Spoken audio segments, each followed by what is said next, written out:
What comes to mind when I say the word Syria? Killed at least 4 Syrian soldiers. What if I told you that Syria is actually one of the most cosmopolitan and liberal countries, not just in the Arab world, but in the entire Middle East? What if I told you that Syria actually has a long history of art, openness, and political activism?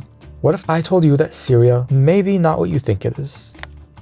This country has a long history, but we only really need to go back to the year 1946. In 1946, Syria gained independence from France.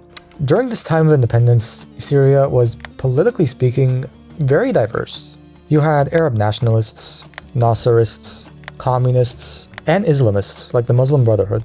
That could explain why Syria had a coup d'etat in March 1949, and then another one 3 months later in August 1949, then another one 4 months later in December 1949, then another one 2 years later in 1951, and then another one in 1954.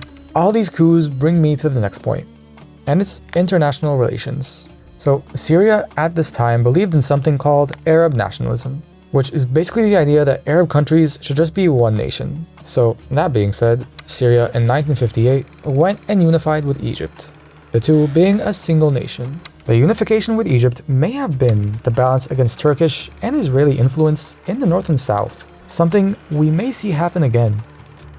Even though the Syrian-Egyptian unification failed, the two would still cooperate with one another in 2 wars against the State of Israel in 1967 and 1973. By the way, there would be 3 more coups in the meantime.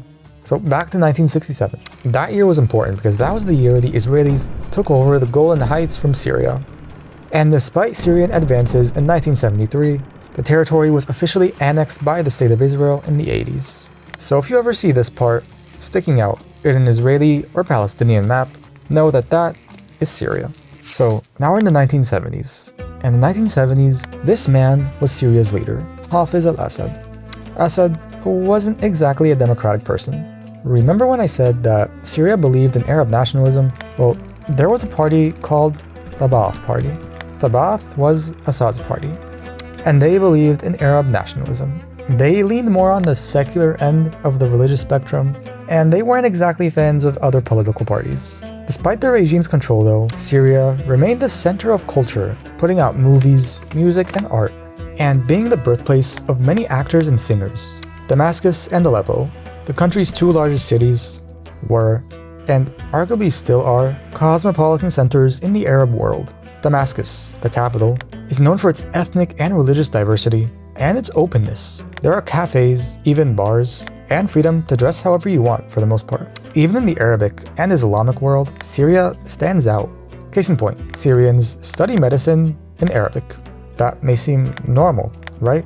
I mean, it is their language. Except Egyptians, Lebanese, Jordanians, and Iraqis don't study medicine in Arabic. They rely more on English. That just goes to show the country's linguistic expertise.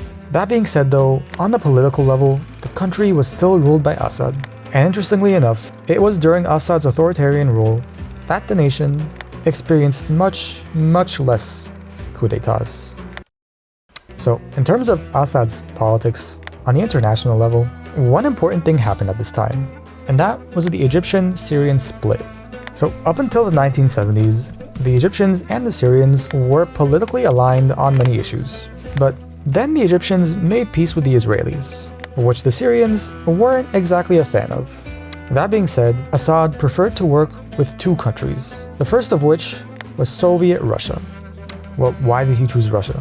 Syrian-Russian cooperation was mainly because Assad did not like America or any of its allies, such as Turkey and the State of Israel. So Russian cooperation was kind of there to balance against the Americans, the Turks, and the Israelis. As for the second country, it was Iran. So why Iran? Iran, as we know, is a Shia Muslim country. And you know who else was a Shia Muslim? Hafez al-Assad, who was an Alawite Shia. Cooperation with Iran was quite important because Assad had quite not so good relations with his neighbor to the east, Iraq. And who was at war with Iraq? That's right, it was Iran. Syria, as a result, was one of only 3 countries globally that backed Iran.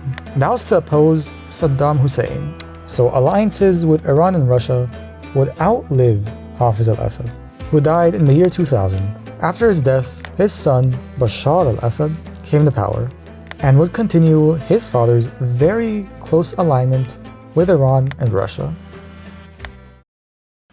Bashar's rule really didn't change much politically, and as economic pressures led to revolutions in Tunisia and Egypt, it was eventually Syria's turn. Syria, though, would be an unfortunately unique case. See, Syria had two things that made the Arab Spring uprising much more difficult.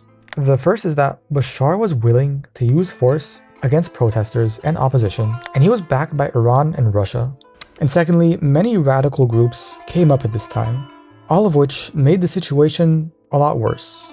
With the civil war over, Syria on the international level seems split. In the north, Turkey has gained a lot of influence and has very good ties with the new government in Damascus. But in the south, there has been an expansion of Israeli influence, and the Israeli government hasn't exactly been that excited to work with the new government. The new government, led by Ahmed al-Shara, has to rebuild the nation.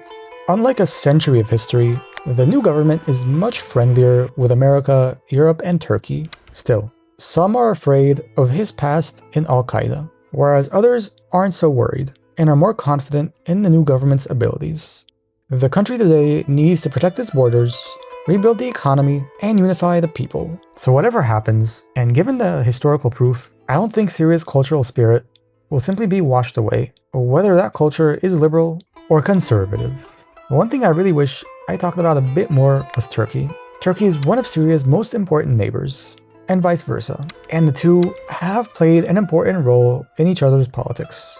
So that's why I made two subjects on the video. You can find them here. If you want to know about Syria, then you may have to know about Turkey.